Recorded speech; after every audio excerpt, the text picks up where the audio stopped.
It's good to see you. It's good to be seen by you. Thank you so much for tuning into this video.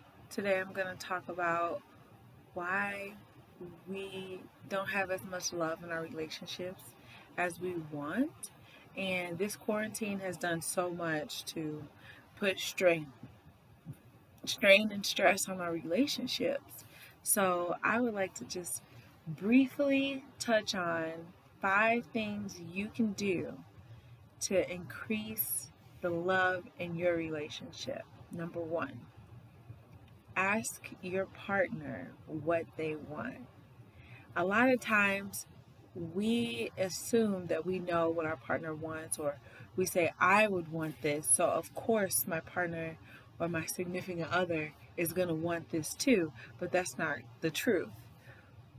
The quarantine has probably shown you that you and the person you are dating are quite different. Y'all have different interests, there are different things that they like. So, instead of trying to read their mind and guess what they're going to want and what they're going to react to, ask them. And not only will you get some great information, but it feels so good when somebody asks you, what do you want? How would you like for things to go? How would you like for this day to go? That really helps to minimize confusion in the relationship. Number two, assume that all your behavior has a significant impact on your significant other. A lot of people forget that what they do is affecting someone else. So instead of assuming that they'll be fine, I can do whatever I want, their feelings won't get hurt, or assuming that you don't care about their feelings, you obviously do. How about we all look at all of our actions and all the words we say, and we think about, how is this going to affect my partner before we do them? Number three, assume that whatever you're doing is and should be appropriate for a girlfriend or a boyfriend to act, no matter who it is.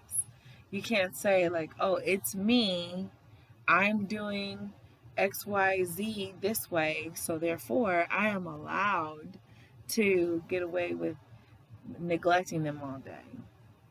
Or, well, this is my house, so I'm allowed to tell him what he can and cannot do. Or, I paid for her car, so I'm allowed to tell her what time she can come inside. Or, no, that's not how a healthy relationship works.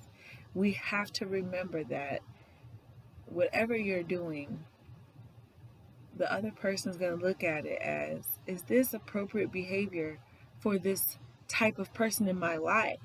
Not you specifically, but my child. Is this behavior appropriate for any child to do? Not just because it's my child. Or as a wife, is it appropriate for me to do X, Y, and Z, or to not do X, Y, and Z? Assume that you are the representative of all men or the representative of all women, and put out a good front. Put your best foot forward for your gender and say, as a woman, especially a black woman, is it appropriate for me to yell at my spouse and to curse at my spouse when I'm upset with them? That's not appropriate.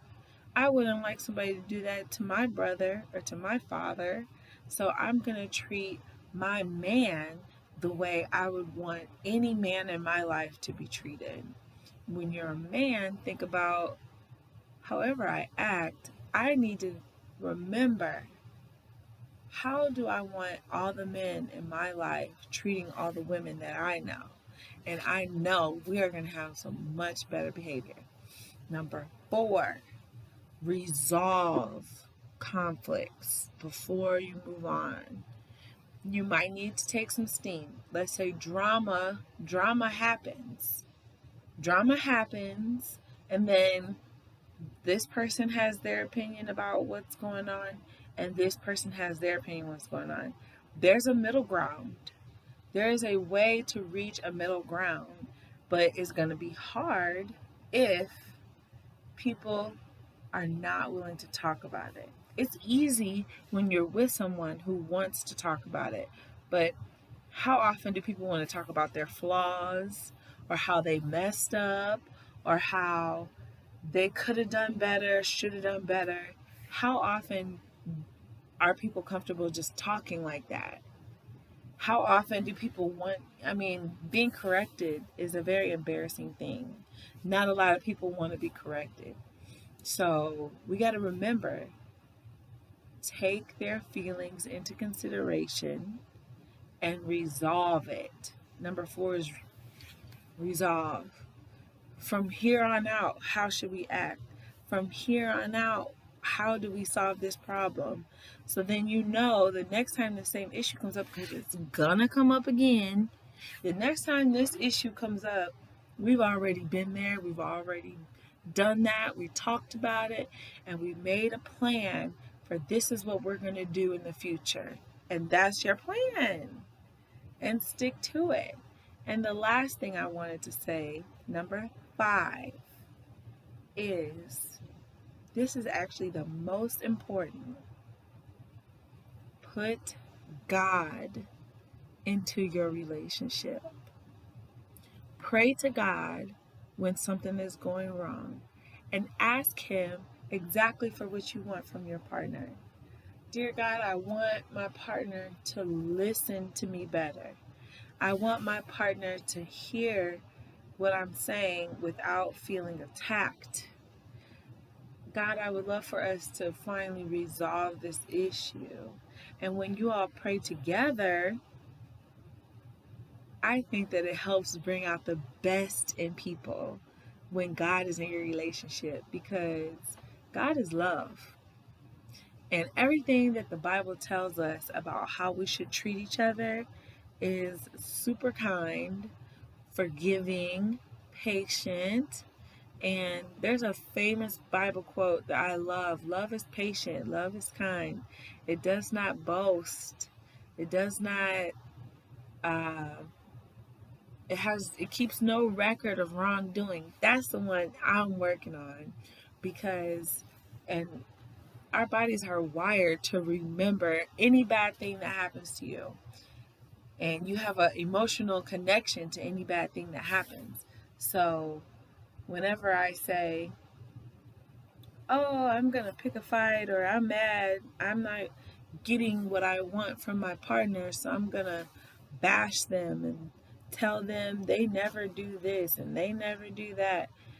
Think about, how do you want God to correct you?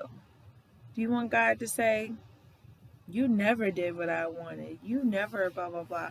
Or do you want God to say, I would like to help us have a better relationship by helping you to remember these certain behaviors? That's way better. And I know that people will receive the criticism, the constructive criticism, way better when it comes from a place of love. So remember those 5 tips. Number 5 was put God in your relationship. Number 4 was resolve conflicts. Number 3 was, I forgot because I didn't write it down. I wrung it. But there was some listening, and there was assume your behavior needs to be appropriate for anyone. And ask your partner what they want. I did remember. So thank you for watching this video. If you made it all the way to the end, I hope you will see me again soon.